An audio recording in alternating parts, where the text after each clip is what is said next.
আব্দুল্লাহ বিন জুবাইর রাদিয়াল্লাহু তাআলা থেকে বর্ণিত, তিনি বলেন সামি'তু রাসূলুল্লাহ সাল্লাল্লাহু আলাইহি ওয়াসাল্লাম ইয়াকুল ফি কতল হানজালা ইবনে আবি আমির। হানজালা রাদিয়াল্লাহু তাআলা আনহু বাসর ঘর থেকে বেরিয়ে যুদ্ধ করে শহীদ হয়েছে। সাহাবীরা বলছে তাকে গোসল দিতে হবে। তো রাসূলুল্লাহ সাল্লাল্লাহু আলাইহি ওয়াসাল্লাম বলছেন ইন্না সাহিবাকুম তুগাসসিলুহুল মালায়েকা। হানজালাকে গোসল দেওয়ার দরকার নেই, এই জন্য যে হানজালাকে ইতিমধ্যে ফেরেশতারা গোসল দিয়ে ফেলেছে। আরো অসংখ্য হাদিস রাসূলুল্লাহ সাল্লাল্লাহু আলাইহি ওয়াসাল্লামের জীবদ্দশায় ফেরেশতাদের সংক্রান্ত পেশ করা যাবে। রাসূলুল্লাহ সাল্লাল্লাহু আলাইহি ওয়াসাল্লাম একদিন বসে আছে এরকম মাজমায়, একজন অপরিচিত ব্যক্তি আসলেন, এসে আল্লাহ নবীকে জিজ্ঞেস করছে ইসলাম কি বলেন, ঈমান কি বলেন, ইহসান কি বলেন। সাহাবীরা বলছে ওর চেহারায় সফরের আলামত নাই এবং আমরা কোনোদিন দেখিনি। এখনকার মদিনা যত ছোট, সেই কালের মদিনা আরো ছোট, হাতে গোনা যায় একটা গ্রামের মানুষকে। এক গ্রামের সবাই সবাইকে চেনে, 500-600 মানুষ, 500-600 ঘর, সবাই চিনে। তা আমরা চিনিও না, আর এ তো বিমান আর রকেটের সফর নয়, মরুভূমির সফর, সফরের আলামত নাই। একদম ইস্ত্রি করা সাদা ধবধবে জামা গায়ে দিয়ে আসলে যেমন হয়, আমরা তো গাড়িতে আসছি, তবুও কত সফরের আলামত গায়ে লেগে আছে। তো যখন জিজ্ঞেস করে শেষে বিদায় নিয়ে চলে গেল, তখন রাসূল জিজ্ঞেস জানো কে ছিল? বলে না, আপনি এবং আল্লাহ ভালো জানেন।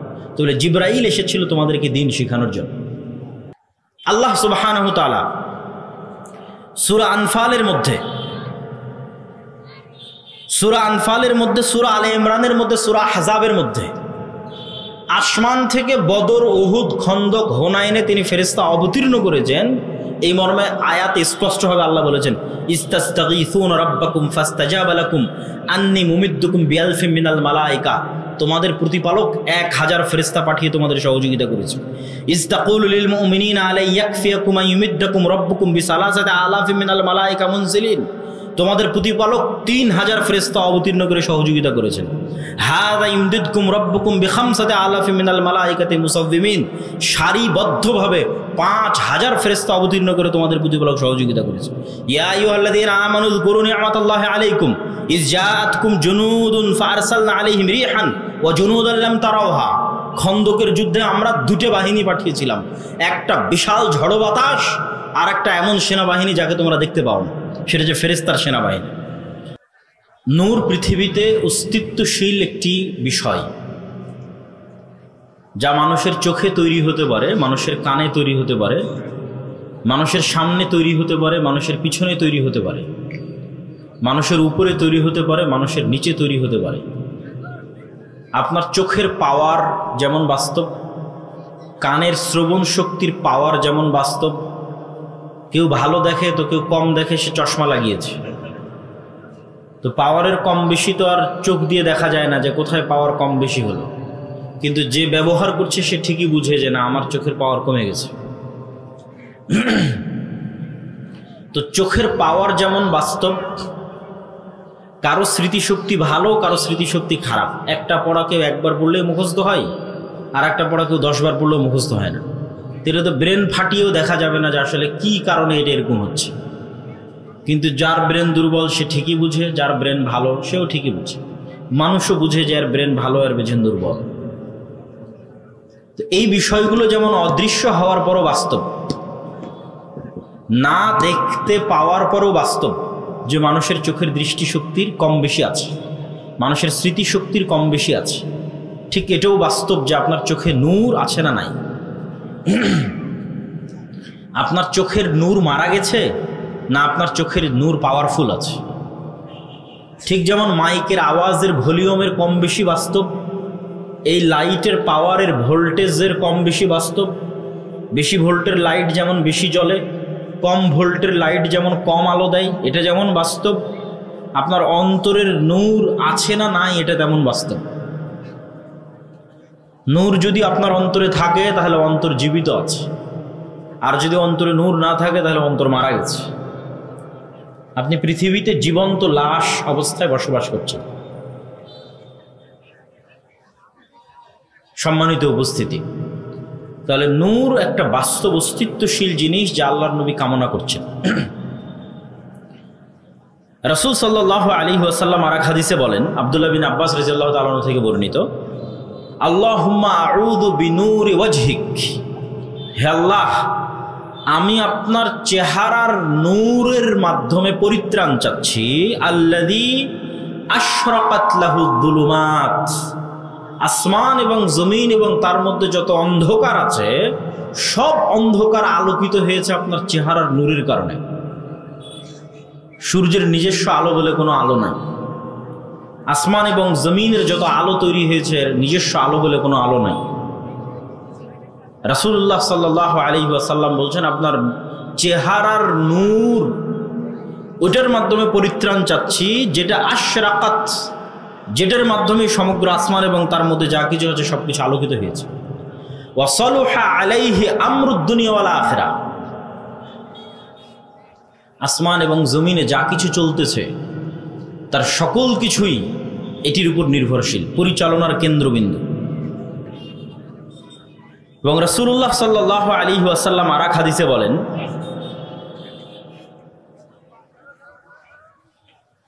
আল্লাহ সুবহানাহু ওয়া তাআলার নিকটে লা লাইলা ওয়ালা নাহার, আল্লাহ সুবহানাহু ওয়া তাআলার নিকটে কোনো রাত নাই, কোনো দিন নাই। দিন এবং রাত আল্লাহর সৃষ্টি, মানুষের জন্য সীমাবদ্ধ। আল্লাহ সুবহানাহু ওয়া তাআলার নিকটে কোনো সময় নাই, কোনো রাত এবং কোনো দিন নাই। রাত এবং দিন মানুষের জন্য। হিজাবুহুন নূর, আল্লাহ সুবহানাহু ওয়া তাআলার হিজাব হচ্ছে তার নূর, পর্দা হচ্ছে তার নূর। আসমান এবং জমিন এবং আল্লাহর সৃষ্টিজীব এবং আল্লাহর মধ্যে আড় তৈরিকারী হচ্ছে নূর। লাউ কাশাফাহু লা আহরাকাত সুবহাতু ওয়াজহিহি, যদি আল্লাহ সুবহানাহু ওয়া তাআলা এই নূর সরিয়ে নিতেন, তার চেহারাকে প্রকাশ করে দিতেন, তাহলে তার চেহারার জ্যোতিতে আসমান এবং জমিন ভস্মীভূত হয়ে যেত, জ্বলে পুড়ে ছারখার হয়ে যেত। তো আসমান এবং জমিন টিকে আছে, মানুষ এবং সৃষ্টিজীব টিকে আছে আল্লাহ সুবহানাহু তাআলার চেহারা ঢেকে থাকার কারণে। আল্লাহ সুবহানাহু তাআলার চেহারা ঢেকে আছে কি দিয়ে? নূর দিয়ে। হিজাবুহুন নূর, লাইসা ইনদা রাব্বিকুম লাইলুন ওয়া নাহার, তোমাদের প্রতিপালকের নিকটে কোনো রাত দিন নাই। হুয়া নূরুস সামাওয়াতি ওয়াল আরজ, আল্লাহ নিজেই আসমান এবং জমিনের নূর। কোরআনের আয়াতে আল্লাহ সুবহানাহু ওয়া তাআলা বলেছেন আল্লাহু নূরুস সামাওয়াতি ওয়াল আরজ, আল্লাহ হচ্ছেন আসমান এবং জমিনের নূর। সম্মানিত উপস্থিতি,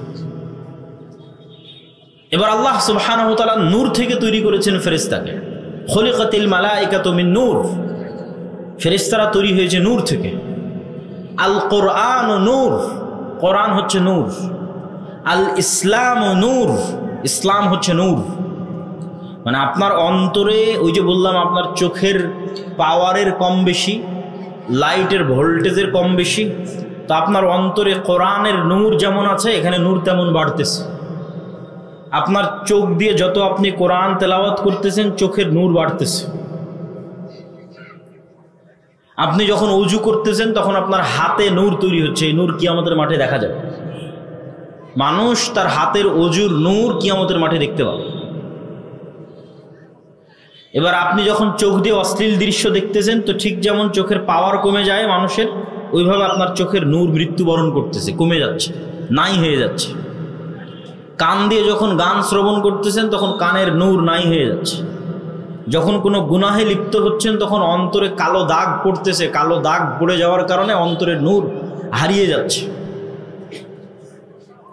আপনি অন্ধকারাচ্ছন্ন অবস্থায় আছেন, আলোকিত অবস্থায় নয়। এই জন্য আল্লাহ সুবহানাহু ওয়া তাআলা এবং রাসূলুল্লাহ সাল্লাল্লাহু আলাইহি ওয়াসাল্লাম কোরআনকে, ইসলামকে, এগুলোকে নূর বলেছেন। যেমন আল্লাহ সুবহানাহু ওয়া তাআলা পবিত্র কোরআন মাজিদে বলেন আফা আমিনু বিল্লাহি ওয়া রাসূলিহি ওয়ান নূরিল্লাযী আনজালনা, তারা কি ঈমান আনয়ন করেছে আল্লাহর উপর, রাসূলের উপর এবং যেই নূর আমি অবতীর্ণ করেছি সেই নূরের উপর। সেই নূর কোনটা বলেন তো? কোরআন। আল্লাহ সুবহানাহু ওয়া তাআলা আরেক আয়াতে বলেন ওয়া কাযালিকা আওহাইনা ইলাইকা রূহাম মিন আমরিনা মা কুনতা তাদরি মাল কিতাব ওয়ালাল ঈমান ওয়ালাকিন জাআলনাহু নূরান নাহদি বিহি মান নাশা।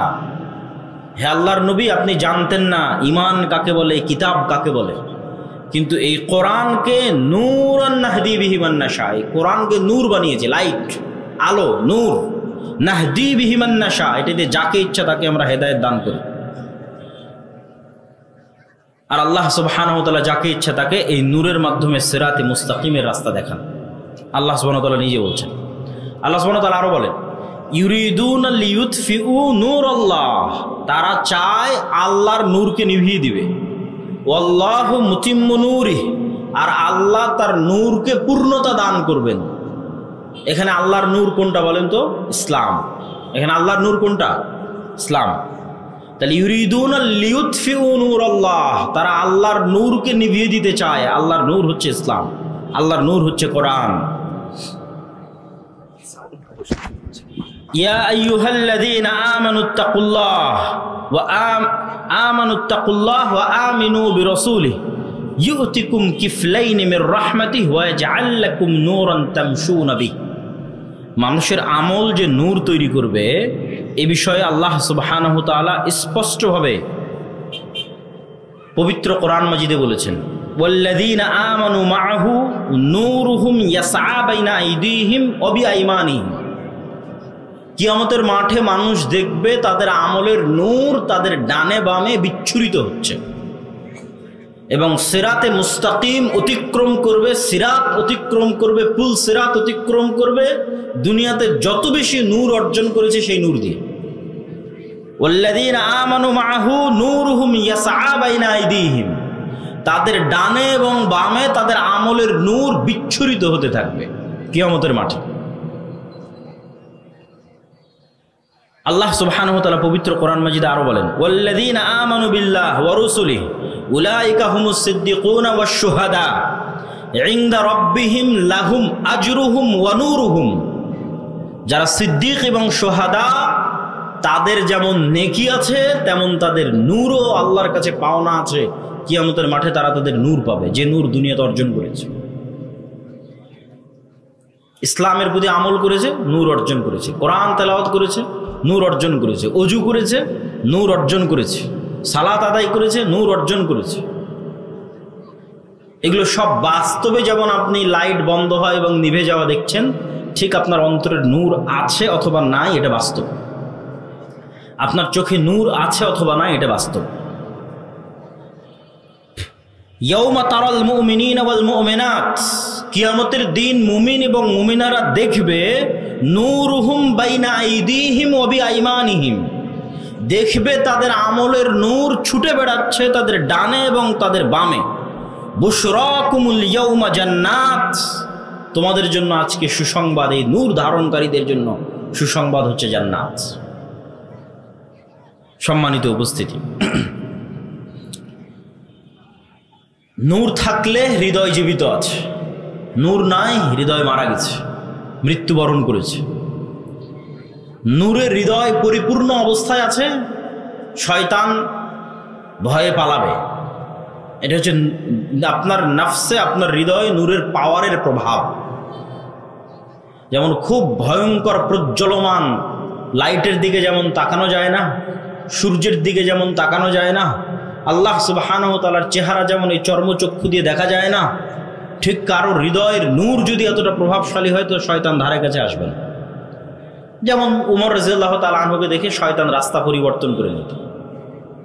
এটা হচ্ছে তার হৃদয়ের ভোল্টেজ, নূরের পাওয়ার। আর যদি নূর না থাকতে থাকতে থাকতে থাকতে একদমই নাই, কালো কুচকুচে অন্তর হয়ে গেছে, তাহলে এর ধারে কাছে আর ফেরেশতা নাই, এই সব সময় এখন শয়তানের গোলাম। পৃথিবীতে মানুষ দুই ধরনের জীবের সাথে বন্ধুত্ব করে। মানুষের সাথে মানুষের বন্ধুত্ব যত সত্য, মানুষের সাথে মানুষের সম্পর্ক যত সত্য, তার চেয়ে বেশি সত্য মানুষের সাথে ফেরেশতার বন্ধুত্ব, তার চেয়ে বেশি সত্য মানুষের সাথে শয়তানের বন্ধুত্ব। কেন? আপনি জন্মের পর আপনার বাবা মাকে দেখেছেন, আপনার বাবা মা যে আছে এটার উপর আপনার বিশ্বাস যত মজবুত, আপনার বাবা মায়ের অস্তিত্বের বিশ্বাস যত সত্য, আপনি বিয়ের পর আপনার চোখের সামনে আপনার সন্তান হয়েছে, আপনার সন্তানের অস্তিত্বের বিশ্বাস যত সত্য, আপনার সাথে ফেরেশতা আছে এবং শয়তান আছে, আপনার রূহ এবং নফসের সাথে তারা চলাচল করছে, আপনি হয় শয়তানের বন্ধু না হয় ফেরেশতার বন্ধু, এটা তার চেয়ে বেশি সত্য। কেন? আদম আলাইহিস সালাতু ওয়াস সালামকে যখন আল্লাহ সুবহানাহু ওয়া তাআলা সৃষ্টি করেছেন, তখন আদম আলাইহিস সালাতু ওয়াস সালাম সৃষ্টি হওয়ার পর সর্বপ্রথম তার স্ত্রীকে দেখেনি, সর্বপ্রথম তার ছেলেকে দেখেনি, তার বাপ মাকে দেখেনি। তার তো বাপ মাই নাই, দেখবে কিভাবে? তাহলে আদম আলাইহিস সালাতু ওয়াস সালাম সর্বপ্রথম ভিন্ন জগতের দুটো প্রাণীর সাথে পরিচিত হয়েছে। ওয়াইদ ক্বালা রাব্বুকা লিল মালাইকাতি ইন্নী জাইলুন ফিল আরদি খলিফা ক্বালু আতাজআলু ফিহা মান ইউফসিদু ফিহা ওয়া ইয়াসফিকুদ দিমা। যখন আল্লাহ ফেরেশতাদের ডেকে বললেন আমি পৃথিবীতে আমার প্রতিনিধি সৃষ্টি করতে চাই, তোমরা কি বলো? তো আল্লাহ বললেন আপনি কি পৃথিবীতে এমন কাউকে সৃষ্টি করবেন যারা ফিতনা ফাসাদ তৈরি করবে? আর আমরা তো আপনার তাসবিহ পাঠ করছি। তো আদম আলাইহিস সালাম সৃষ্টি হওয়ার আগে থেকেই ফেরেশতাদের সাথে আলাপ আলোচনা চলতেছে। এবার আদম আলাইহিস সালাম সৃষ্টির পরেই দুইটা ভিন্ন জগতের প্রাণীর সাথে উনি পরিচিত হচ্ছেন। একটা ফেরেশতা যারা আল্লাহর আদেশে তার সামনে সিজদা করলো, আর একটা শয়তান ইবলিস যে আল্লাহর আদেশে সৃষ্টি করলো না।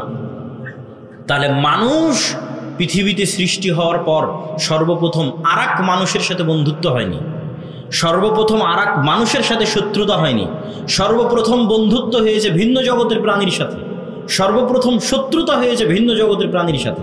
আমরা আদমেরই সন্তান, তাই আমার সন্তানের অস্তিত্বের চাইতে আমার সাথে ফেরেশতা আছে এটা বেশি সত্য। কেন? আমার জন্মের পরে, সৃষ্টির পরে প্রথম পরিচিত হয়েছে ফেরেশতার সাথে। আমার পিতামাতা আছে এটার চাইতে বেশি সত্য আমার সাথে শয়তান আছে। হয় আমরা যারা এখানে উপস্থিত আছি, হয় আমরা শয়তানের বন্ধু, না হয় ফেরেশতার বন্ধু। হয় শয়তানের গোলাম, আর না হয় এত বেশি পরিমাণ নূর তৈরি করেছি সবসময় আশেপাশে ফেরেশতা থাকবে। দুটার একটা। সম্মানিত উপস্থিতি, ফেরেশতার অস্তিত্ব হচ্ছে ঈমান বিল গায়েবের একটা বড় অংশ, কিন্তু আমরা ফেরেশতার অস্তিত্বে বিশ্বাসই করি না। তো ঈমান কিভাবে রাখব? এই জন্য আমরা আলোচনা শুরু করেছি নূর দিয়ে, যে নূরের অস্তিত্ব সত্য, নূর থেকেই ফেরেশতা তৈরি। এখন আপনি প্রশ্ন করবেন আমরা তো চোখে দেখতে পাই না নূর, ফেরেশতাকেও তো চোখে দেখি না, তাহলে কেমনে বুঝবো ফেরেশতা আছে? এটার জন্য আমি দু একটা উদাহরণ আপনাদের সামনে দেই, যে উদাহরণগুলি দিলে আপনাদের কাছে পরিষ্কার হবে যে ফেরেশতা আছে, কিভাবে আছে, আপনি কেমনে দেখতে পারেন ফেরেশতাকে, কেমনে দেখা সম্ভব ফেরেশতাকে, ফেরেশতার অস্তিত্ব কেন সত্য, কতটা সত্য। আল্লাহ সুবহানাহু ওয়া তাআলা তার প্রত্যেকটা জিনিসের আলামত তার সৃষ্টিজীবীর মধ্যেই লুকিয়ে রেখেছেন কোনো না কোনোভাবে। মানুষ চিন্তা এবং গবেষণা করলে পেয়ে যাবেই যাবে, শুধু চিন্তা গবেষণার অভাব। আজকে আমরা আমাদের যুগে এমন অসংখ্য আলো ব্যবহার করতেছি যে আলোগুলো আমরা স্বচক্ষে দেখি না, কিন্তু বিজ্ঞান ধরতে পারে। ঠিক ক্যামেরা আমার ছবি ধারণ করতেছে, আমার দৃশ্যটা আলোর মাধ্যমে ক্যামেরায় যাচ্ছে, আলোর মধ্যে দিয়ে ক্যামেরায় গিয়ে পৌঁছতেছে। মোবাইলে লাইভ হচ্ছে, আমার আওয়াজ যেখান থেকে আমেরিকা এবং লন্ডনে যাচ্ছে, এটা এক প্রকার আলোর মধ্যে দিয়ে, ওয়েভের মধ্যে দিয়ে আমেরিকা এবং লন্ডনের সাথে সাথে পৌঁছে যাচ্ছে। যারা লাইভ দেখতেছে তারা শুনতে পাচ্ছে। আপনি যখন মোবাইলে কথা বলেন তখন আপনার কথা ইনস্ট্যান্ট ঢাকায় পৌঁছে যায়, সাথে সাথে এটা ওয়েভের মাধ্যমে। ওকে আপনি দেখেনও না, বুঝেনও না, কিন্তু আপনি নিজেই ব্যবহার করতেছেন। যখন আপনি এসির রিমোট দিয়ে এসি অফ করেন তখন রিমোট থেকে একটা আলো বের হয়ে এসিতে গিয়ে লাগে, লাগার পরে তখন এসিটা বন্ধ হয়, অথবা একটা আলো গিয়ে এসিতে লাগে তখন এসিটা চালু হয়। আজকের আধুনিক সভ্যতা ওয়েভ, আলোর উপর দাঁড়িয়ে আছে, অথচ যেগুলো একটা আমরা স্বচক্ষে দেখি না, তবে বিজ্ঞান ধরতে পারে। এবং এগুলোর মাধ্যমে, এগুলোর মধ্যেও আল্লাহ সুবহানাহু ওয়া তাআলার নিদর্শন আছে। আল্লাহ সুবহানাহু ওয়া তাআলা এগুলোর মুখাপেক্ষী কথা বলছি না, কিন্তু আজকের আধুনিক প্রযুক্তি আল্লাহর তৈরি করা ওয়েভকে ব্যবহার করে, আলোর মধ্যে যে ওয়েভ তরঙ্গ আছে এটাকে ব্যবহার করে আজকের মানুষ যদি আমার কথা ইনস্ট্যান্ট এখন সাথে সাথে আমেরিকায় বসে শুনতে পায়, হাজার হাজার কিলোমিটার দূরে লন্ডনে বসে শুনতে পাই, তাহলে আমি এখন যেটা বলছি এটা আল্লাহ সাথে সাথে শুনছেন না? তাহলে ওই বিশ্বাসটুকু আমি করতে পারি না কেন? আল্লাহর দেওয়া ওয়েভ এবং তরঙ্গ ব্যবহার করে আল্লাহর সৃষ্টিজীব আমার কথা সাথে সাথে বসে শুনতেছে আমেরিকা, লন্ডনে, আর আমি মনে করছি না আল্লাহ তো আমার কথা শুনছেন না, আল্লাহ তো আমাকে দেখছেন না। তাহলে আমি বোকার স্বর্গে বাস করছি। যদিও আল্লাহ সুবহানাহু ওয়া তাআলা এগুলোর মুখাপেক্ষী নয়, কিন্তু এগুলোর মধ্যে চিন্তার আলামত আছে, চিন্তা করার সুযোগ আছে। তো ঠিক যেমন অসংখ্য অদৃশ্য লাইট মানুষ ব্যবহার করছে, কিন্তু মানুষ চোখে দেখে না, অথচ বিজ্ঞান ধরতে পারে, এমন অসংখ্য জিনিস পৃথিবীতে আছে যা মানুষও ধরতে পারে না, বিজ্ঞানও না। বা 2 নম্বর পয়েন্ট, এমন অসংখ্য জিনিস পৃথিবীতে আছে যা মানুষও নয়, বিজ্ঞানও নয়। যেমন কুকুরের ঘ্রাণ শক্তি মানুষের চাইতে 10,000 গুণ বেশি। 1 গুণ, 2 গুণ, 3 গুণ, 5 গুণ, 100 গুণ, 500 গুণ, 1000 গুণ না, 5000 গুণ না, 10,000 গুণ বেশি। আর কুকুর, আমরা আপনাকে যেভাবে দেখছি এভাবে কুকুর আমাদের দেখে না। আমি আজকে এখানে এসেছি, আপনি আমার হাইট জানেন, আমার উচ্চতা জানেন, আমার চেহারা জানেন, আমার দাড়ি কেমন, চাপ না পাতলা না কতটুকু লম্বা, সব দেখে আপনি চিনতে পারছেন এটা তো আব্দুল্লাহ ভাই। আবার আপনি আমার আওয়াজ জানেন, আওয়াজ শুনে চিনতে পারতেছেন এটা আব্দুল্লাহ বিন আব্দুর রাজ্জাক। কিন্তু কুকুর যখন মানুষকে দেখে তখন মানুষের এই পুরো চেহারা সে দেখে না। কেন? এই ধরনের 3D ত্রিমাত্রিক ভিডিও দেখার মতো চক্ষু আল্লাহ সুবহানাহু ওয়া তাআলা কুকুরকে দেয়নি। কুকুর মাত্র নির্ধারিত 2-1টা রং দেখতে পায়, 2-1টা কালার দেখতে পায়। ফলত একটা সাদা কালো ছবি আর একটা রঙিন ছবির মধ্যে যেমন পার্থক্য, এর চাইতেও বেশি পার্থক্য তৈরি হয় কুকুরের দেখা আর আমার এবং আপনার দেখার মধ্যে। আমরা রঙিন 3D ত্রিমাত্রিক স্পষ্ট ক্লিয়ার দেখতে পাচ্ছি, আর কুকুরের দেখাটা অনেক পার্থক্য। ও বুঝতেই পারবে না যে এক মানুষের সাথে আর এক মানুষের কি পার্থক্য, এটা পার্থক্যই করতে পারবে না। তার দেখাটা এত লিমিটেড, আবার এত সূক্ষ্ম। তাহলে কুকুর কেমনে চিনে যে এটা মানুষ? ঘ্রাণ, এত সূক্ষ্ম ঘ্রাণ আল্লাহ সুবহানাহু ওয়া তাআলা কুকুরকে দিয়েছে যে যেটার ঘ্রাণ আমি আপনি পাই না বলছি, যেটার ঘ্রাণ নাই সেটারও ঘ্রাণ কুকুর পাবে। আমি যদি বলি না আমার কাপড়ের তো কোনো ঘ্রাণ নাই ভাই, কোনো ঘ্রাণ পাচ্ছেন আপনি না, তাহলে এখন আপনি যদি বলেন না এই কাপড়ের কোনো ঘ্রাণ নাই, এটা মিথ্যা কথা। এই কাপড়েরও ঘ্রাণ আছে, মানুষের পাওয়ার ক্ষমতা নাই, মানুষের তৈরি করা কোনো যন্ত্রের পাওয়ার ক্ষমতা নাই, আল্লাহর তৈরি করা সৃষ্টি কুকুরের পাওয়ার ক্ষমতা আছে। এই কাপড়টা ওর গায়ে দেন, দিয়ে বলেন আব্দুল্লাহ কোথায় আছে খুঁজে বের করে নিয়ে আসতে, 100 কিলোমিটারের মধ্যে থেকে খুঁজে বের করে নিয়ে আসবে। তাহলে কোনো কিছুর ঘ্রাণ নাই, আমি পাচ্ছি না এই জন্য ঘ্রাণ নাই, কোনো যন্ত্র পাচ্ছে না এই জন্য ঘ্রাণ নাই, এটা মিথ্যা কথা। ওর ঘ্রাণ এত সূক্ষ্ম লেভেলের যে আমার পাওয়ার ক্ষমতা আল্লাহ দেয়নি, আমার এই নাকে দেয়নি। ওইটার ঘ্রাণ এত সূক্ষ্ম লেভেলের যে ওটা পাওয়ার ক্ষমতা আল্লাহ সুবহানাহু ওয়া তাআলা বিজ্ঞানীদের যন্ত্রকে দেয়নি, কিন্তু এটা পাওয়ার ক্ষমতা আল্লাহর সৃষ্টিজীব কুকুরের আছে। ঠিক শোনার ক্ষেত্রেও, শ্রবণের ক্ষেত্রেও আল্লাহর এমনও প্রাণী আছে এত সূক্ষ্ম লেভেলে তার আওয়াজ শুনতে পায়। তার মধ্যে একটা হাতি। আপনি আরো খুঁজে দেখেন যে কোন প্রাণী সবচেয়ে সূক্ষ্ম আওয়াজ শুনে, সূক্ষ্ম থেকে সূক্ষ্ম আওয়াজ যা মানুষ শুনতে পারবে না সে আওয়াজ। এদিক দিয়ে একটা পিঁপড়া হেঁটে যাচ্ছে, এই পিঁপড়া হাঁটার যে কোনো আওয়াজ আছে, আপনি বলবেন না পিঁপড়া তো নিঃশব্দে চলছে, কোনো আওয়াজ নাই। পিঁপড়া হাঁটারও আওয়াজ আছে, কিন্তু ওই আওয়াজ শোনার ক্ষমতা আমার নাই। ওই আওয়াজ শোনার ক্ষমতা হাতির আছে, সূক্ষ্ম লেভেলের আওয়াজ। তাহলে কবরের আযাব আমি শুনছি না, তার মানে কবরের আযাব হচ্ছে না, এটা মিথ্যা কথা। কবরের আযাব যেই লেভেলের সূক্ষ্ম, ওই লেভেলের সূক্ষ্ম আওয়াজ শোনার ক্ষমতা মানুষের কানের আল্লাহ দেয় না, কিন্তু আল্লাহর অন্য সৃষ্টিজীবের সেই সক্ষমতা আছে শোনার। আমি ওই নূরের ওই লাইট দেখতে পাচ্ছি না, তার মানে এখানে আশেপাশে ফেরেশতা না, এটা মিথ্যা কথা। রাসূলুল্লাহ সাল্লাল্লাহু আলাইহি ওয়াসাল্লাম বলছেন, ইজা সামি'তুম সিয়াহাদ দীকা ফাসআলুল্লাহ মিন ফাজলিহি ফাইন্নাহা রাআত মালাকান। রাসূলুল্লাহ বলছেন, যখন তোমরা মোরগের ডাক শুনতে পাও তখন তোমরা আল্লাহর কাছে কল্যাণের দোয়া করো। কেন? ফাইন্নাহা রাআত মালাকান, মোরগ ফেরেশতা দেখতে পায়। বলেন আল্লাহু আকবার। তাহলে আল্লাহর সৃষ্টিজীব মোরগের ওই লেভেলের আলো দেখার সক্ষমতা আছে যেই লেভেলের আলো হচ্ছে নূর। আমার দেখার, আমার চোখের সেই সক্ষমতা, সে পাওয়ার আল্লাহ সুবহানাহু ওয়া তাআলা দেয়। তার মানে না এটা মিথ্যা কথা আছে। রাসূলুল্লাহ সাল্লাল্লাহু আলাইহি ওয়াসাল্লাম বলেন, ওয়াইযা সামি'তুম নুহাকাল হিমার ফাতাআউযু বিল্লাহি মিনাশ শাইতান ফাইন্নাহু রাআ শাইতানান। আর যখন তোমরা গাধার চিৎকার শুনো তখন আল্লাহর কাছে শয়তান থেকে বাঁচতে চাও, কেননা গাধা শয়তানের আলো দেখতে পায়। শয়তান আগুনের তৈরি, আগুনের যেই প্রকারের সূক্ষ্ম আলো দিয়ে শয়তান তৈরি করা হয়েছে ওই প্রকারের সূক্ষ্ম আলো গাধা দেখতে পায়। নূরের যেই প্রকারের সূক্ষ্ম আলো দিয়ে ফেরেশতা তৈরি করা হয়েছে ওই প্রকারের সূক্ষ্ম আলো মোরগ দেখতে পায়। তাহলে ফেরেশতা এবং শয়তানের অস্তিত্ব কাল্পনিক না বাস্তব? কথা বলে না যে কাল্পনিক না বাস্তব? বাস্তব। আপনার সন্তানের অস্তিত্বের চাইতে সত্য, আপনার পিতার অস্তিত্বের চাইতে সত্য যে আমার এবং আপনার সাথে ফেরেশতা এবং শয়তান আছে। কেন আমাদের আদি পিতা আদম আলাইহিস সালাম জন্মের পর এদের সাথে পরিচিত হয়েছে, মানুষের সাথে। তখন থেকে ফেরেশতা এবং শয়তান মানুষের সাথে কানেক্টেড। এবং মানুষের অন্তর, মানুষের কাল্ব এত আপার লেভেলের মেশিন। কেন মেশিন বলতেছি? মানুষের ব্রেন পৃথিবীর হাজার হাজার লক্ষ লক্ষ কম্পিউটারের চেয়ে বেশি সূক্ষ্ম লেভেলের মেশিন, তো স্পষ্ট মেশিন।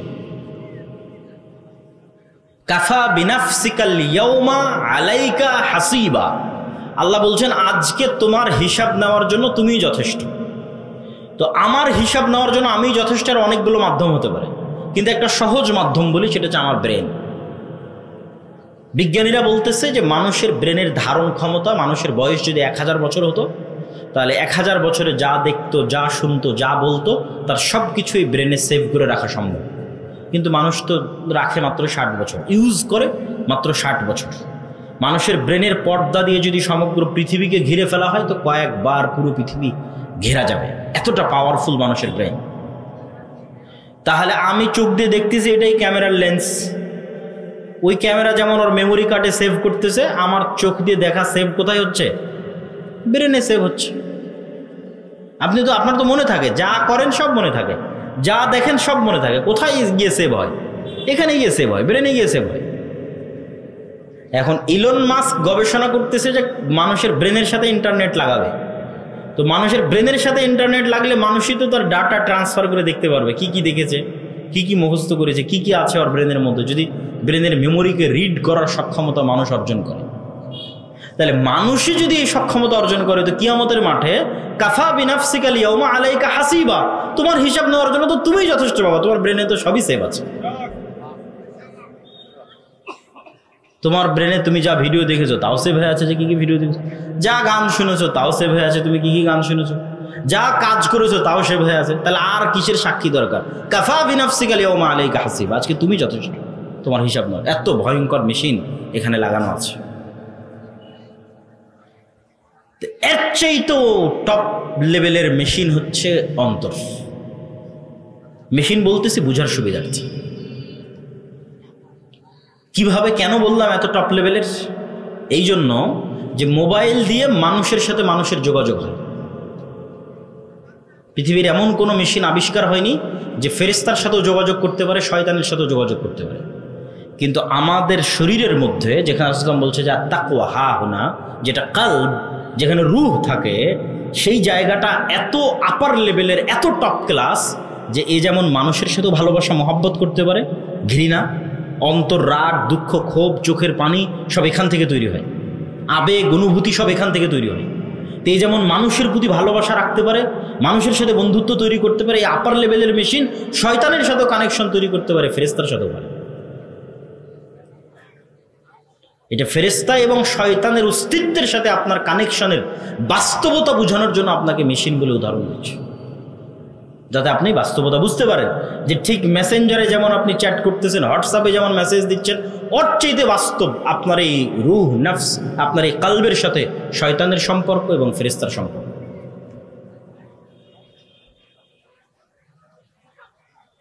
সম্মানিত উপস্থিতি, তাহলে ফেরেশতার অস্তিত্বের বাস্তবতা বোঝানোর জন্য আমরা কিছু হাদিস রাসূলুল্লাহ সাল্লাল্লাহু আলাইহি ওয়াসাল্লামের যুগে সাহাবীরা কিভাবে ফেরেশতাদের কথা বিশ্বাস করতেন, সাহাবীরা কেমনে রাসূল সাল্লাল্লাহু আলাইহি ওয়াসাল্লামের যুগে ফেরেশতাদের উপর ঈমান রাখতেন, সেটা সম্পর্কে কিছু হাদিস আজকে আপনাদের সামনে তুলে ধরি, যাতে আপনাদের বুঝতে সুবিধা হয়, বিশ্বাস করতে অন্তত পার্থক্যটা বুঝতে পারেন যে আমার আপনার বিশ্বাসের লেভেল কোথায় আর সাহাবীদের বিশ্বাসের লেভেল কোথায়।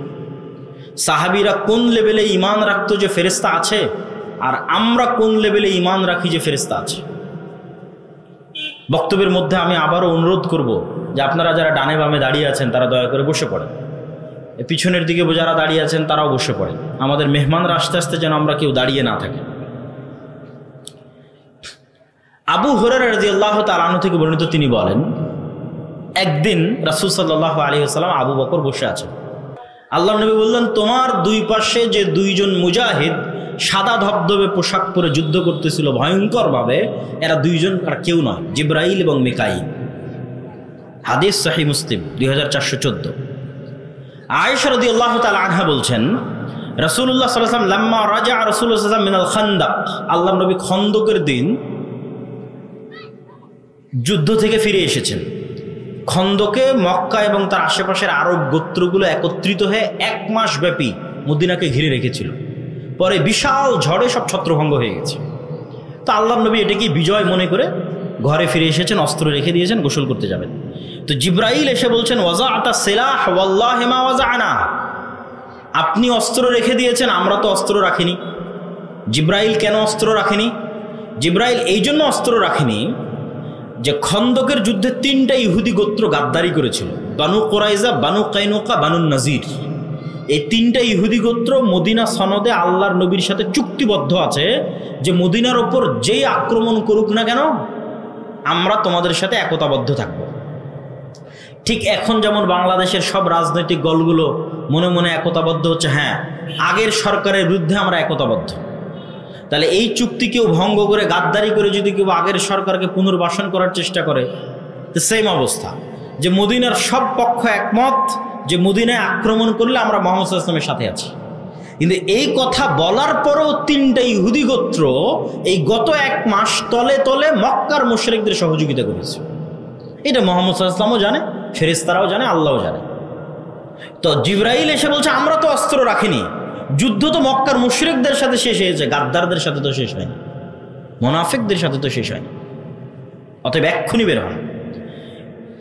তো কোথায় যেতে হবে? ইলা বানি কুরাইজা, বানি কুরাইজার উদ্দেশ্যে বের হন। তো আনাস রাদিয়াল্লাহু তাআলা আনহু কি বলছে দেখেন। আনাস রাদিয়াল্লাহু তাআলা আনহু বলছেন, কাআন্নী আনজুরু ইলাল গুবারি সাতিআন ফি যুকাক বানি গনাম মাওকিবা জিবরিল।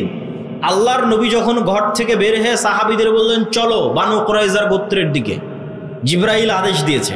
তো আনাস রাদিয়াল্লাহু তাআলা আনহু বলছেন, আমরাও যখন বানি কুরাইজা গোত্রের দিকে এগিয়ে যাচ্ছি তখন আমাদের আগে আগে জিবরাইলের ঘোড়সওয়ার বাহিনীর ঘোড়ার আঘাতে তৈরি হওয়া উড়ন্ত ধুলা আমরা দেখতে পাচ্ছি। আল্লাহু আকবার। মোটর সাইকেল গেলে যেমন ধুলা তৈরি হয়, তখন আমরা এখান থেকে 700-600 জন একত্রে রওনা দিচ্ছি বানু কুরাইজার দিকে। তো আমাদের আগে আগে ধুলা উঠতেছে, তো আমরা তো যাইনি, তো কিসের ধুলা? তো আনাস রাদিয়াল্লাহু তাআলা আনহু বলছেন যে ইহুদিদের অলিগলিতে জিবরাইলের বাহিনীর উড়ন্ত ধুলা আমরা চোখে দেখতে পাচ্ছি। সহিহ বুখারী 4117। আল্লাহ সুবহানাহু ওয়া তাআলা সূরা আনফালের মধ্যে, সূরা আলে ইমরানের মধ্যে, সূরা আহজাবের মধ্যে আসমান থেকে বদর, উহুদ, খন্দক, হুনাইনে তিনি ফেরেশতা অবতীর্ণ করেছেন। এই মর্মে আয়াতে স্পষ্টভাবে আল্লাহ বলেছেন, ইস্তাস্তাগীসুনা রাব্বাকুম ফাস্তাজাবা লাকুম আন্নী মুমিদ্দুকুম বিআলফিম মিনাল মালায়েকা। তোমাদের প্রতিপালক 1000 ফেরেশতা পাঠিয়ে তোমাদের সহযোগিতা করেছে। ইস্তাকুলু লিল মুমিনিনা আলাই ইয়াকফিয়াকুম আইয়ুমিদ্দাকুম রাব্বুকুম বিসালাসাতি আলাফিম মিনাল মালায়েকা মুনজিলিন। তোমাদের প্রতিপালক 3000 ফেরেশতা অবতীর্ণ করে সহযোগিতা করেছেন। হাযা ইমদিদকুম রাব্বুকুম বিখামসাতি আলাফিম মিনাল মালায়েকাতি মুসাওয়িমিন। সারিবদ্ধভাবে 5000 ফেরেশতা অবতীর্ণ করে তোমাদের প্রতিপালক সহযোগিতা করেছে। ইয়া আইয়ুহাল্লাযীনা আমানু যকুরু নি'মাতাল্লাহি আলাইকুম ইয জাআতকুম জুনুদুন ফাআরসালনা আলাইহিম রিহান ওয়া জুনুদান লাম তারাওহা। খন্দকের যুদ্ধে আমরা 2টা বাহিনী পাঠিয়েছিলাম, একটা বিশাল ঝড়ো বাতাস আর একটা এমন সেনাবাহিনী যাকে তোমরা দেখতে পাও না, সেটা যে ফেরেশতার সেনাবাহিনী। আব্দুল্লাহ বিন জুবাইর রাদিয়াল্লাহু তাআলা আনহু থেকে বর্ণিত, তিনি বলেন সামি'তু রাসূলুল্লাহ সাল্লাল্লাহু আলাইহি ওয়াসাল্লাম ইয়াকুল ফি কতল হানজালা ইবনে আবি আমির। হানজালা রাদিয়াল্লাহু তাআলা আনহু বাসর ঘর থেকে বেরিয়ে যুদ্ধ করে শহীদ হয়েছে। সাহাবীরা বলছে তাকে গোসল দিতে হবে। তো রাসূলুল্লাহ সাল্লাল্লাহু আলাইহি ওয়াসাল্লাম বলছেন ইন্না সাহিবাকুম তুগাসসিলুহুল মালায়েকা। হানজালাকে গোসল দেওয়ার দরকার নেই, এই জন্য যে হানজালাকে ইতিমধ্যে ফেরেশতারা গোসল দিয়ে ফেলেছে। সম্মানিত উপস্থিতি, আরো অসংখ্য হাদিস রাসূলুল্লাহ সাল্লাল্লাহু আলাইহি ওয়াসাল্লামের জীবদ্দশায় ফেরেশতাদের সংক্রান্ত পেশ করা যাবে। রাসূলুল্লাহ সাল্লাল্লাহু আলাইহি ওয়াসাল্লাম একদিন বসে আছে এরকম মাজমায়, একজন অপরিচিত ব্যক্তি আসলেন, এসে আল্লাহ নবীকে জিজ্ঞেস করছে ইসলাম কি বলেন, ঈমান কি বলেন, ইহসান কি বলেন। সাহাবীরা বলছে ওর চেহারায় সফরের আলামত নাই এবং আমরা কোনোদিন দেখিনি। এখনকার মদিনা যত ছোট, সেই কালের মদিনা আরো ছোট, হাতে গোনা যায় একটা গ্রামের মানুষকে। এক গ্রামের সবাই সবাইকে চেনে, 500-600 মানুষ, 500-600 ঘর, সবাই চেনে। তা আমরা চিনিও না, আর এ তো বিমান আর রকেটের সফর নয়, মরুভূমির সফর, সফরের আলামতও নাই। একদম ইস্ত্রি করা সাদা ধবধবে জামা গায়ে দিয়ে আসলে যেমন হয়, আমরা তো গাড়িতে আসছি, তবুও কত সফরের আলামত গায়ে লেগে আছে। তো যখন জিজ্ঞেস করে শেষে বিদায় নিয়ে চলে গেল, তখন রাসূল জিজ্ঞেস জানো কে ছিল? তো বলে না, আপনি এবং আল্লাহ ভালো জানেন। তো বলে জিবরাইল এসেছিল তোমাদেরকে দিন শেখানোর জন্য। তাহলে ওনারা স্বচক্ষে ফেরেশতাদের দেখতেছে, ফেরেশতাদের অস্তিত্বকে স্বচক্ষে দেখছে, ফেরেশতাদের অস্তিত্বের প্রভাব স্বচক্ষে দেখছে, স্বচক্ষে অনুভব করছে। রাসূলুল্লাহ সাল্লাল্লাহু আলাইহি ওয়াসাল্লাম বলছেন আজকে জিবরাইল আসেনি। কেন আসেনি? বাড়িতে মূর্তি এই জন্য, ছবি এই জন্য, ছবি সরাও জিবরাইল আসবে। লা ইয়াদখুলুল মালায়েকাতু ফি বাইতিন, ওই বাড়িতে ফেরেশতা প্রবেশ করে না যেই বাড়িতে কুকুর আছে আর ছবি আছে। রাসূলুল্লাহ সাল্লাল্লাহু আলাইহি ওয়াসাল্লাম বলছেন যে জিবরাইল আমাকে এত বেশি পরিমাণে মিসওয়াক করতে বলে, আমার মুখের গন্ধে জিবরাইলের কষ্ট হয়। আমার এবং আপনার কাছে মনে হয় কোনো গন্ধ নাই, কিন্তু ওই যে কুকুরের ঘ্রাণ শক্তি বললাম সূক্ষ্ম, তা আমার এবং আপনার কাছে মনে হচ্ছে কোনো গন্ধ নাই, কিন্তু এই মানবিক গন্ধই ফেরেশতাদের কষ্ট দেয়। তাহলে মুহাম্মদ সাল্লাল্লাহু আলাইহি ওয়াসাল্লামের পবিত্র মুখের গন্ধ যদি ফেরেশতারা কষ্ট পায়, তাহলে যে সারাদিন বিড়ি আর সিগারেট খাচ্ছে ওর কাছে ফেরেশতা থাকবে না শয়তান থাকবে? আবার বলেন, ওর কাছে ফেরেশতা থাকবে না শয়তান থাকবে? শয়তান। ফেরেশতা থাকার কোনো সুযোগ নাই। ও শয়তানের বন্ধু এবং শয়তানের গোলাম। ওর অন্তরের রূহ মারা গেছে, ওর মুখের রূহ মারা গেছে, এই নূর মারা গেছে, নাই। এটা চোখের পাওয়ার যেমন সত্য, ওই নূরের অস্তিত্ব তেমন সত্য। কানের শ্রবণ শক্তির পাওয়ার যেমন সত্য, ওই নূরের অস্তিত্ব তেমন সত্য। ওর হৃদয়ের নূরের অস্তিত্ব তেমন সত্য। সম্মানিত উপস্থিতি, তাহলে সাহাবায়ে কেরাম গায়েবের উপর কঠোর থেকে কঠোর ঈমান রাখতেন। এই জন্য তারা কখনো দুনিয়ামুখী ছিলেন না, এই জন্য তারা কখনো ইসলামের বিজয়ের জন্য কম্প্রোমাইজ করেননি, কম্প্রোমাইজের আদর্শকে তারা অবলম্বন করেননি। কেননা তারা ঈমান বিল গায়েব, ইয়াকিনের পর্যায়ে ছিল। আর আমাদের ঈমান বিল গায়েব নাই, এই জন্য আমাদের আজকে এই দশা। আপনাকে বুঝানোর সুবিধার্থে যদি আরো স্পষ্ট করে বলি যে মুসা আলাইহিস সালাতু ওয়াস সালাম তৎকালীন ফেরাউনের কাছে দুনিয়াবী শক্তিতে যতটা দুর্বল ছিল, আজকের ফিলিস্তিনের গাজার মানুষ অতটা দুর্বল নয় ইসরায়েলের কাছে।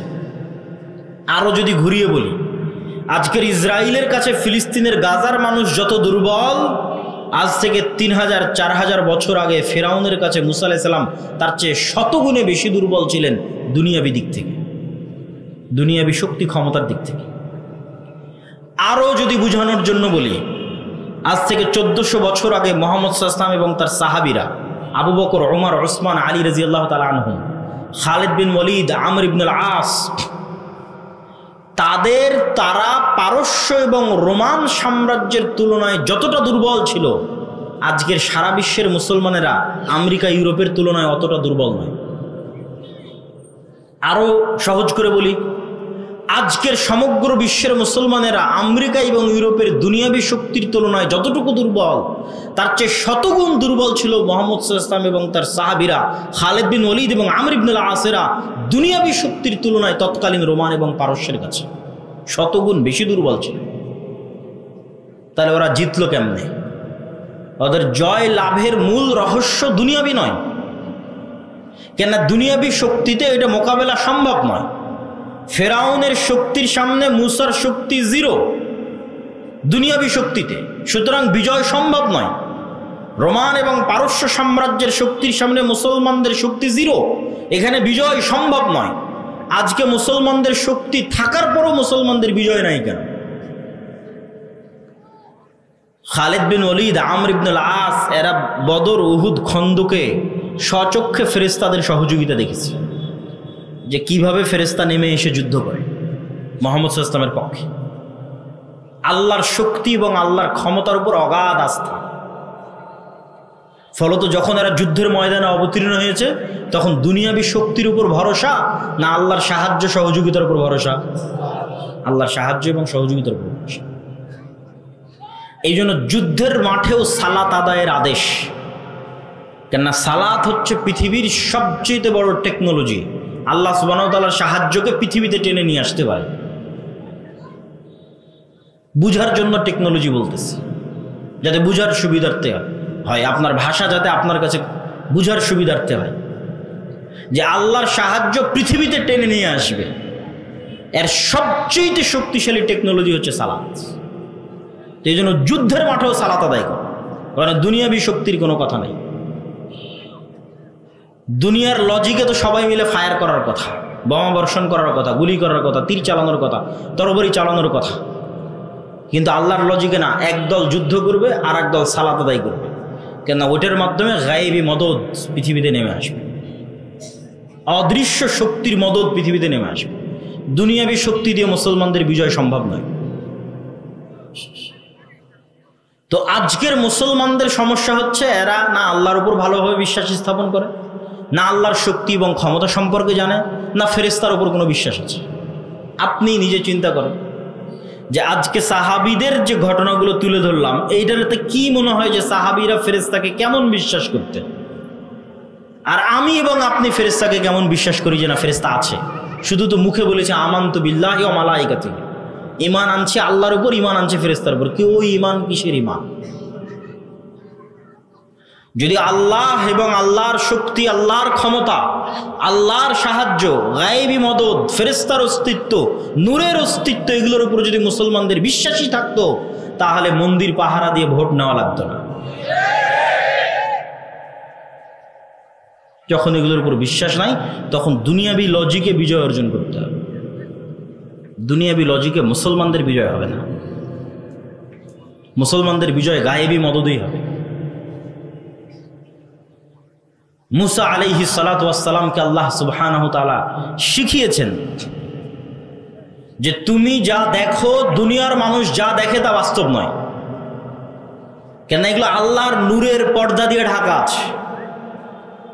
এর আড়ালে সকল কার্যকরণের সূত্রের মালিক আল্লাহ সুবহানাহু ওয়া তাআলা, মুসাব্বিবুল আসবাব, একচ্ছত্র সকল কার্যকরণের সূত্রের মালিক তিনি, সবকিছুকে সেকেন্ডে পরিবর্তন করে দিতে পারেন। তো তুমি যেই লাঠি দিয়ে গত 30-40 বছর, মুসা আলাইহিস সালামের বয়স যদি 40 বছর হয়, তাহলে যেই লাঠি দিয়ে তুমি গত 30 বছর যাবৎ গাছের পাতা পেড়েছ, যেই লাঠি দিয়ে তুমি নদীর এবং খাল অতিক্রম করে গেছো লাফ দিয়ে পার হয়ে, তোমার এতদিন থেকে যে লাঠিটা তোমার সাথে আছে, ওই লাঠিকে আমি সাপ বানিয়ে দিচ্ছি, যাও। বাহির থেকে নিয়ে আসা কোনো লাঠি নয়, যেটা উনি গত 15-20 বছর থেকে নিজের সাথে বহন করছে, সেই লাঠি।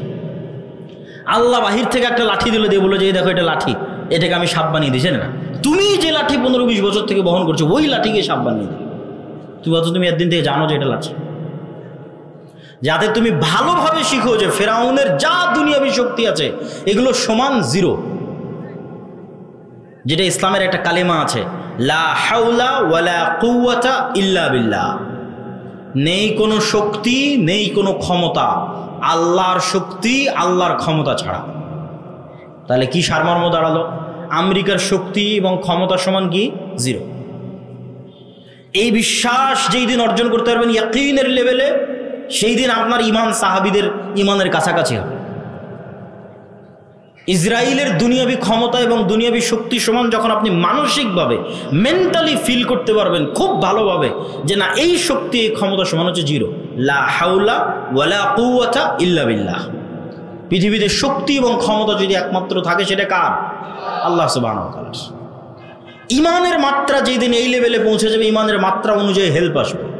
ইমানের মাত্রা আরো লেভেলে পৌঁছলে আবার ফেরেশতা নেমে আসবে। বাধা তো নাই ফেরেশতা নামতে,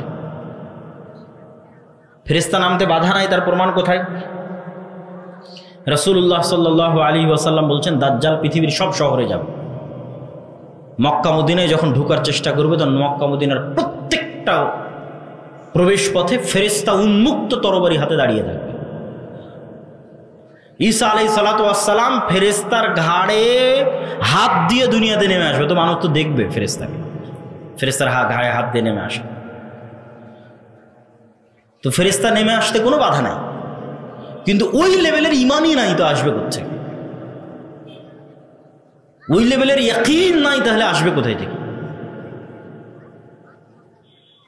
সম্মানিত উপস্থিতি, মুসলমানদেরকে আল্লাহ সুবহানাহু ওয়া তাআলা পৃথিবীর সবচেয়ে শক্তিশালী টেকনোলজি এটা মুসলমানদের দিয়েছে, সেটা যে সাউন্ড টেকনোলজি। এটাও বুঝার সুবিধার্থে বলতেছে, যাতে ধারণ করতে পারেন আমার কথাটাকে যে আমি কি বলতেছি। আল্লাহ সুবহানাহু ওয়া তাআলা পৃথিবীকে সৃষ্টি করেছেন আওয়াজ দিয়ে, কুন ফায়াকুন, হও হয়ে যাও। আল্লাহর আওয়াজ যথেষ্ট। আল্লাহ সুবহানাহু ওয়া তাআলা পৃথিবীকে ধ্বংস করবেন আওয়াজ দিয়ে।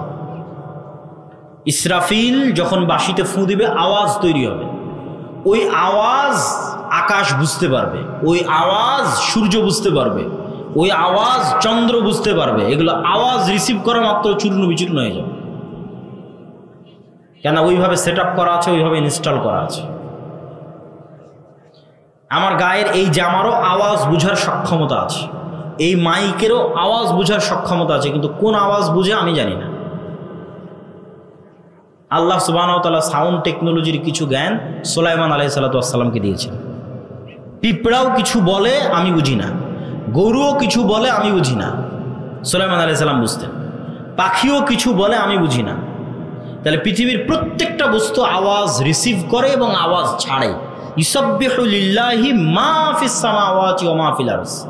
আল্লাহর তাসবিহ পাঠ করে মান নয়। আরবি যারা জানে তারা খুব ভালোভাবে জানে ইউসাব্বিহু লিল্লাহি মা ফিস সামাওয়াতি ওয়া মা ফিল আরদ, মানে শুধু যাদের জ্ঞান আছে, যারা কথা বলতে পারে দুনিয়ার মানুষের লজিকে, এরা নয়। প্রত্যেকটা জড়বস্তু আল্লাহর তাসবিহ পাঠ করে। তো জড়বস্তু যে আল্লাহর তাসবিহ পাঠ করে আমি যে শুনতে পাই না, আমার শোনার সীমাবদ্ধতা, কিন্তু প্রত্যেকটা বস্তু আওয়াজ বের করে এবং আওয়াজ রিসিভ করে। এই কাগজের আওয়াজ আছে, আওয়াজ বের করে এবং আওয়াজ রিসিভ করে। আপনার কাছে এটা এখন কঠিন মনে হলে আমি একটু সহজ করে দিই, বুঝার সুবিধার্থে সহজ করে দিই। এই কাগজটা আগে কি ছিল? কি ছিল বলেন? আঁশ কি ছিল? হ্যাঁ, কোনো একটা গাছের ছাল বাকলা অথবা তুলা, আমাদের কাপড় তুলা ছিল, ওইটা কোথায় ছিল? গাছে ছিল, তাই না? এবার গাছ যখন দেখবেন তখন আপনার ব্রেনে কাজ করবে যে গাছের জীবন আছে, এটা তো বোঝা যায়। গাছের জীবন আছে এটা বোঝা যায় না? ও বড় হয় কিভাবে, ধান দেয় কিভাবে, আম দেয় কিভাবে, ফল দেয় কিভাবে? তো যে আম ধান ফল দিতে পারে ও কথাও বলতে পারে। আজকে ওর কথা বোঝার ক্ষমতা আমার নাই, তাহলে এটা আলাদা কোনো অস্তিত্বশীল নয়। সব জিনিস আপনি দেখেন ঘুরে ফিরে কোনো না কোনো একটার সাথে কানেক্টেড, আল্লাহর প্রকৃত অস্তিত্বের সাথে কানেক্টেড। যে চেয়ারের উপর আমি বসে আছি এটা কাঠ ছিল, গাছের সাথে সম্পৃক্ত। এইভাবে এগুলো, এই যে প্রত্যেকটা মেটাল যেগুলোতে তৈরি হয়েছে, এগুলো কোনো খনিজ পদার্থ থেকে আনা হয়েছে। কোনো এক খনিজ, যে খনি আছে সেখান থেকে সে পদার্থ বের করে এটা তৈরি করা হয়েছে। ওখানে যখন ছিল তখন আপনি ঠিকই বুঝবেন যে না, আমার তো জীবন আছে, আস্তে আস্তে বাড়তেছে, আস্তে আস্তে বড় হচ্ছে। এখন ওখান থেকে বের করে আপনি ক্যামেরা বানিয়েছেন, তাই এখন কথা বলতে পারে না, শুনতে পারে না, এটা ভুয়া। ইরানের রাজধানীতে এবং কাতারে হামাসের এবং ইরানের যে বিজ্ঞানীদের হত্যা করা হয়েছে, এর বেশিরভাগগুলোকে মোবাইল বিস্ফোরণে হত্যা করা হয়েছে। এই জন্য আফগানিস্তানের সরকার মাঝখানে সম্পূর্ণ নেটওয়ার্ক এবং ইন্টারনেট বন্ধ করে দিয়েছিল ভয়ে। আমি এখানে বসে থাকবো, এই মোবাইল ওয়েভ রিসিভ করতে পারে, ওয়েভ রিসিভ করে দেখেই তো কথা বুঝতে পারি আমি, মানে কথাটা তো ওয়েভের মাধ্যমে আসতেছে। আমি মেসেজ দিচ্ছি, ওয়েভের মাধ্যমে যাচ্ছে। তো যখন কোনো এক লেভেলের ওয়েভ ছাড়বে, যেই লেভেলের ওয়েভ ছাড়লে এটা এখানেই বিস্ফোরণ হয়ে যাবে। এই টেকনোলজি ইসরায়েল অর্জন করেছে। তো ঠিক যেমন এই মোবাইল আজকের আধুনিক প্রযুক্তিতে ওয়েভ রিসিভ করতে পারে, আল্লাহ সুবহানাহু তাআলার মাধ্যমে এই মোবাইল আওয়াজও রিসিভ করতে পারে। সাউন্ড টেকনোলজি, আওয়াজ, এটা পৃথিবীর সবচেয়ে শক্তিশালী। এটা বিজ্ঞানীদের পক্ষে আবিষ্কার করাও সম্ভব নয়, ভবিষ্যতেও কোনোদিন সেভাবে তারা আবিষ্কার করতে পারবে না। এইটা আল্লাহ মুসলমানদের দিয়েছে। সেটা কি? সেটা হচ্ছে কোরআন। কোরআন কার সাউন্ড, কার আওয়াজ? এটা আল্লাহর আওয়াজ, সাউন্ড। কোরআন যেটা আমরা তেলাওয়াত করতেছি এটা স্বয়ং আল্লাহর আওয়াজ, স্বয়ং আল্লাহ সুবহানাহু ওয়া তাআলার সাউন্ড। এই জন্য রাসূল সাল্লাল্লাহু আলাইহি ওয়াসাল্লাম বলতেছে যে কিয়ামতের পূর্ব মুহূর্তে আল্লাহু আকবার ধ্বনিতে প্রাচীর পড়ে যাবে, শহর বিজয় হবে আল্লাহু আকবার ধ্বনিতে। জিকির এই জন্য খুব পাওয়ারফুল। জাকারিয়া আলাইহিস সালাতু ওয়াস সালাম যখন আল্লাহ সুবহানাহু ওয়া তাআলার কাছে চাইলেন সন্তান, বার্ধক্য বয়স, তা আল্লাহ সন্তানের ওয়াদা দিলেন, তিনি বুঝতে পারছেন না কেমনে সন্তান। তখন আল্লাহ বলছেন তুমি সকাল সন্ধ্যে জিকির করো। এই সকাল সন্ধ্যে জিকিরই এই অসম্ভবকে সম্ভব করে দিবে যে বার্ধক্য বয়সে তোমার বন্ধে স্ত্রী সন্তান হয়ে যাবে। কেননা সকাল সন্ধ্যার জিকির তো সাউন্ড তৈরি করবে। লা ইলাহা ইল্লাল্লাহ, লা হাওলা ওয়ালা কুওয়াতা ইল্লা বিল্লাহ, সুবহানাল্লাহি বিহামদিহি সুবহানাল্লাহিল আযীম। তো এই সাউন্ডগুলো যেমন এখন ইনস্ট্যান্ট ওয়েভের মাধ্যমে আমেরিকা পৌঁছে যাচ্ছে, কোনো না কোনোভাবে এগুলো সরাসরি আল্লাহ সুবহানাহু ওয়া তাআলার কাছে পৌঁছে যাচ্ছে, সাথে সাথে আল্লাহ সুবহানাহু ওয়া তাআলার সাথে সাথে শুনতে পাচ্ছে। তখন এগুলো পুনরায় এগুলোর প্রভাব পৃথিবীতে ফিরে আসতেছে। কোরআন তেলাওয়াত করতেছেন, এটা শক্তি, পাওয়ার হাউস। কোরআন বুঝা, কোরআনের জ্ঞান অর্জন করা, সালাত আদায় করা, এগুলো হচ্ছে মুসলমানদের শক্তির জায়গা। ঈমান বিল গায়েব, এগুলো হচ্ছে মুসলমানদের শক্তির জায়গা। সম্মানিত উপস্থিতি, ফেরেশতার অস্তিত্বের উপর বিশ্বাস স্থাপনের একটা উদাহরণ দিয়ে আজকের বক্তব্যের শেষের দিকে যাব। এতক্ষণ তো ফেরেশতাদের ঈমান বিল গায়েবের একটা পার্টের আলোচনা করেছি আজকে, সেটা হচ্ছে ফেরেশতাদের অস্তিত্ব। 6টা ঈমান বিল গায়েব। আমাদের একটা বই আসতেছে সামনে, আল্লাহর পথে যাত্রা। আগামী 6-7 নভেম্বর সালাফি কনফারেন্সে কিছু কপি পাওয়া যাবে। আগামী 6-7 মানে এই 3-4 দিন পরে, আগামী বৃহস্পতিবার শুক্রবার, এখান থেকে বেশি দূরে নয়, আল জামিয়া সালাফিয়া ডাঙ্গিপাড়া পাওয়ার আছে। দেশ বিদেশের আলেম ওলামা উপস্থিত থাকবে। আপনাদের দাওয়াত থাকলো, উপস্থিত হবেন তো ইনশাআল্লাহ? ইনশাআল্লাহ। তো ওখানে আমাদের এই ঈমান বিল গায়েব এবং ইসলামের যে 5টা আরকান আছে, এই পুরো বিষয়ের উপর একটা বই আসতেছে, আল্লাহর পথে যাত্রা, যেটা কিছু কপি পাওয়া যাবে ইনশাআল্লাহ। তো সেখানে আরও বিস্তারিত আলোচনা আছে। তো আমি যেটা বলছিলাম যে ফেরেশতার অস্তিত্বের উপর আলোচনা করলাম, বাস্তবে কেমনে প্র্যাকটিক্যালি দেখবেন ফেরেশতা আছে, এটার একটা উদাহরণ দিই, একটা হোমওয়ার্ক দিই, একটা বাড়ির কাজ দিই। যদি বাস্তবে করেন আপনি দেখবেন যে হ্যাঁ, ফেরেশতার অস্তিত্বের আপনি সন্ধান পেয়ে যাবেন। সেটা হচ্ছে, কোথাও যদি বিমানের টিকিট থাকে, ট্রেনের টিকিট থাকে, বাসের টিকিট থাকে, পরীক্ষা থাকে, ভাইভা থাকে, তাহলে যেই লেভেলের নিয়ত থাকে যে আজকে আমার 11টায় ট্রেন আছে, ধরা লাগবে, আজকে আমার 6টায় বিমান আছে, ধরতে হবে, ওর চাইতে বেশি লেভেলের নিয়ত করবেন যে আগামীকাল ফজরের সালাত আছে, উঠতে হবে। নিয়তের মাত্রাটা হবে এর চাইতে বেশি লেভেলের। প্লেন থাকলে, বিমান থাকলে, বাস থাকলে যেই লেভেলের নিয়ত হয়, ধরা লাগবে, পরীক্ষা থাকলে, ভাইভা থাকলে, তার চাইতে বেশি লেভেলের নিয়ত হবে যে আপনি ফজরের সালাত আদায় করবেন আগামীকাল। এখন আগামীকাল ফজরের সালাতে উঠবেন, তো আমরা ফেরেশতার অস্তিত্বের পরীক্ষা নিব, তাই না? তো ফেরেশতার অস্তিত্বের যেহেতু পরীক্ষা নিব, তাহলে তার মানুষকে বলার দরকার নাই যে ভাই, আব্বা, আম্মা, ভাই, বোন, যে আমাকে একটু ফজরে উঠিয়ে দিন। উঠানোর জন্য তো আল্লাহর ফেরেশতা আছে, আপনাকে উঠানোর জন্য আল্লাহর ফেরেশতা আছে, তার মানুষকে বলার কি দরকার? মোবাইলে অ্যালার্ম দেওয়ারও দরকার নাই। মোবাইলে অ্যালার্ম কেন দিবেন? ফেরেশতা তো আছে। আপনি ফেরেশতার একটু নিকটবর্তী হন, দেখেন যে বাস্তবে ফেরেশতা আপনাকে উঠিয়ে দেয় কিনা। আল্লাহ সুবহানাহু ওয়া তাআলার ফেরেশতা নিয়োজিত আছে। তো রাসূলুল্লাহ সাল্লাল্লাহু আলাইহি ওয়াসাল্লাম অসংখ্য হাদিসে বলছেন, কেউ যদি উজু অবস্থায় ঘুমায়, কেউ যদি আয়াতুল কুরসি পড়ে ঘুমায়, ঠিক আছে, ঘুমানোর যে সুন্নাতগুলো আছে এগুলো পালন করে ঘুমায়, তাহলে তার মাথার কাছে ফজর পর্যন্ত একজন ফেরেশতা বসে থাকে। বলেন আল্লাহু আকবার। এবার আপনি পরীক্ষা নেন যে ফেরেশতা বসে আছে আপনার মাথার কাছে। নিয়ত শুধু হবে ওই লেভেলের, আর কিচ্ছু করা লাগবে না। ব্যাস, মানুষকেও বলার দরকার নেই, অ্যালার্ম দেওয়ার দরকার নেই, ঠিক সময়ে ফেরেশতা আপনাকে উঠিয়ে দেবে। আপনি পরীক্ষা করে দেখেন কিভাবে উঠিয়ে দিবে, সেটার পরিবেশও ফেরেশতা তৈরি করবে। আল্লাহ এভাবেই তাদের দায়িত্ব দিয়ে রেখেছে। এখন মশার কামড়ে আপনাকে উঠিয়ে দিবে না, বৃষ্টি ঝড়ের আওয়াজে আপনাকে উঠিয়ে দিবে না, অন্যদিন শয়তানের পর্দার কারণে আজান কানে ঢোকে না। তো আজকে ফেরেশতা বসে আছে, তো শয়তানের পর্দা কান থেকে সরে গেছে, ডাইরেক্ট আজানই কানে ঢুকে যাবে। আল্লাহু আকবার, আজান শুনে উঠে যাবে। আপনি দেখেন পরীক্ষা করে। আর শয়তান আছে কিনা তা পরীক্ষা করবেন কেমনে, যে শয়তান যে আছে। এবং এই আপার লেভেলের মেশিন কালবকে নিয়ে যে শয়তান খেলাধুলা করে, কালব পরিবর্তনশীল, এত উচ্চ প্রযুক্তির মেশিন এটা যে প্রতি সেকেন্ডে পরিবর্তন হয়, ধরা পাওয়া যায় না, কন্ট্রোলে রাখা যায় না, খুব ভয়ঙ্কর। তো আপনি 2 রাকাত সালাত আদায়ের নিয়ত করেন যে না 2 রাকাত সালাত আদায় করব, খুব কঠোর প্রস্তুতি নিয়ে, একদম ভয়ঙ্কর সিদ্ধান্ত নিয়ে 2 রাকাত সালাতে দুনিয়ার কোনো কথা মনে করব না। উজু করে নতুন জামা কাপড় গায়ে দিয়ে একাই এক আলাদা ঘরে লাইট বন্ধ করে দিয়ে, কোনো রকমের ডিস্ট্রাকশন নাই, মনোযোগ বিচ্ছিন্ন হতে পারে এরকম কিছু নাই, ফোন নাই, কিচ্ছু নাই, ছেলে মেয়ে নাই, নির্জন এলাকায় চলে গেছে। 2 রাকাত সালাত আদায় করবেন যেন দুনিয়ার কথা মনে না পড়ে। এবার 2 রাকাত সালাতের দাঁড়ানোর 5-10 সেকেন্ডের মধ্যেই আপনার অজান্তেই আর দুনিয়ার কথা ভিতরে ঢুকে গেছে, আপনি ধরতে পারেননি। কিন্তু এখন 2-5 সেকেন্ড, 10 সেকেন্ড, 20 সেকেন্ড যাওয়ার পর আপনার মনে পড়ছে, আরে আজকে তো সালাতে দাঁড়িয়েছিলাম, দুনিয়ার কথা মনে করবো না, তো মনে তো করা শুরু করে দিচ্ছি। ঘটনা কি? এটাই শয়তান।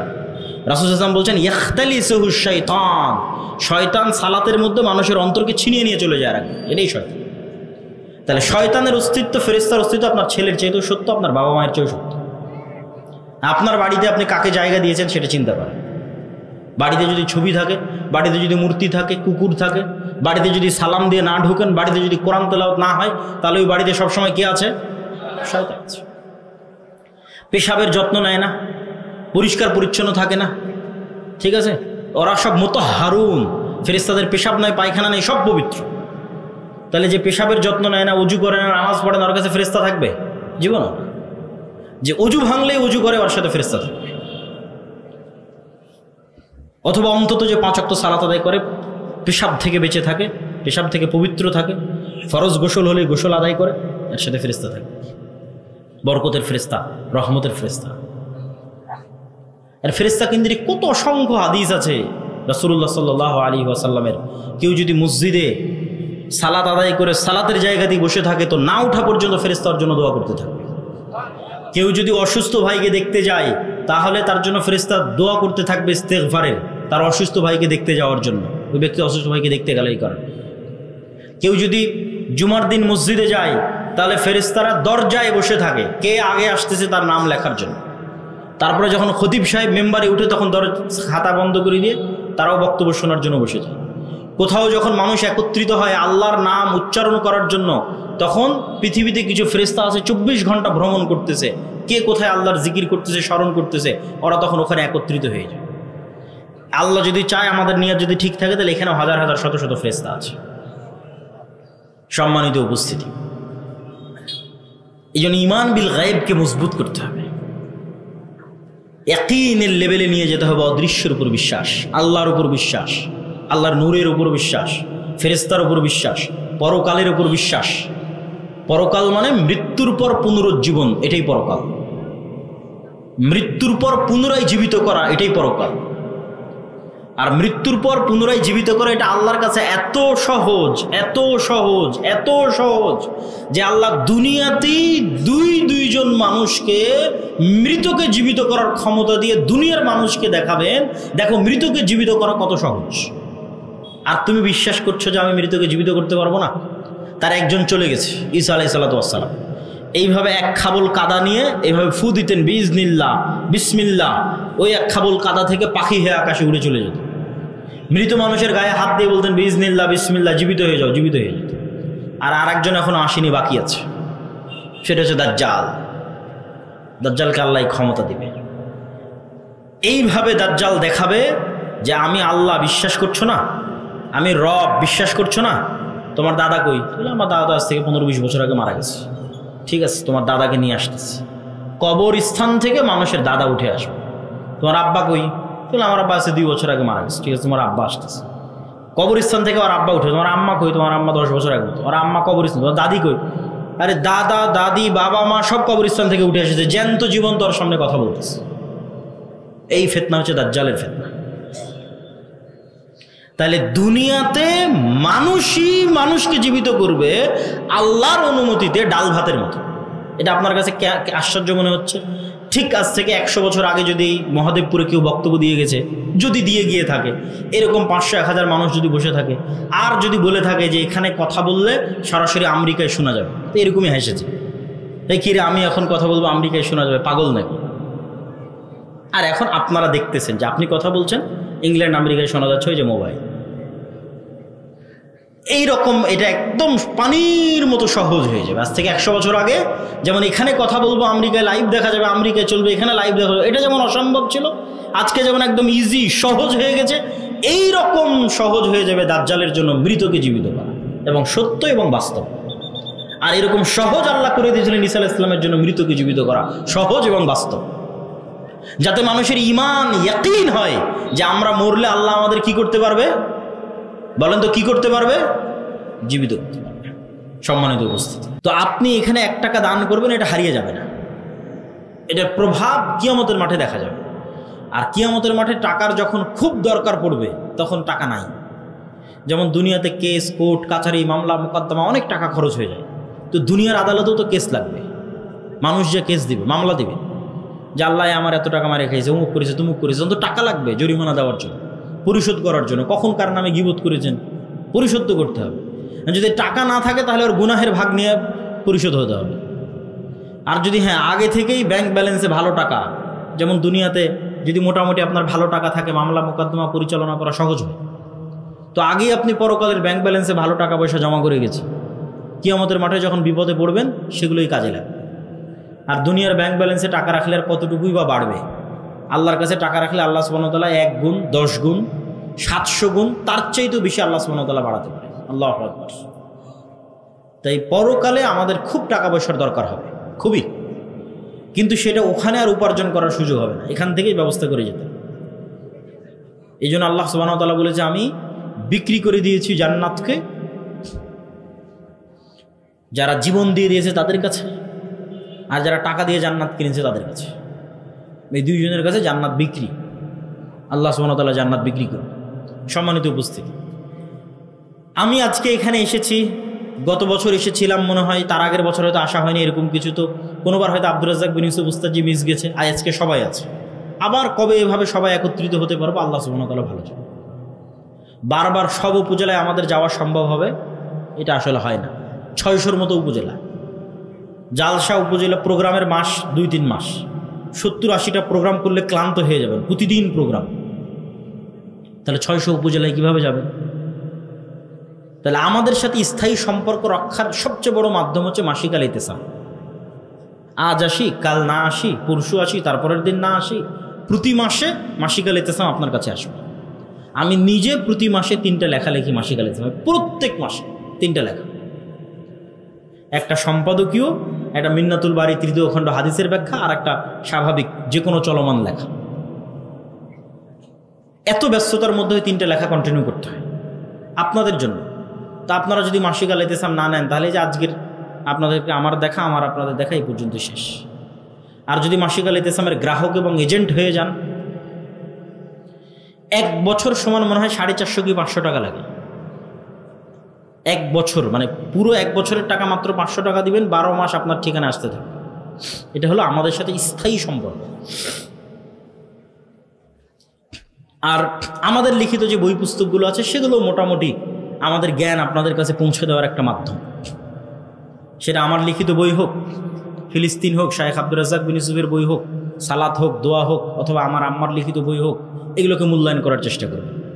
আমাদের ছাত্রদের একটা পত্রিকা আছে কিশলয়, আমাদের ছাত্ররা বের করে, ওর ডিজাইন থেকে শুরু করে লেখনী থেকে শুরু করে সবই আমাদের ছাত্রদের, সেটাকে মূল্যায়ন করার চেষ্টা করবে।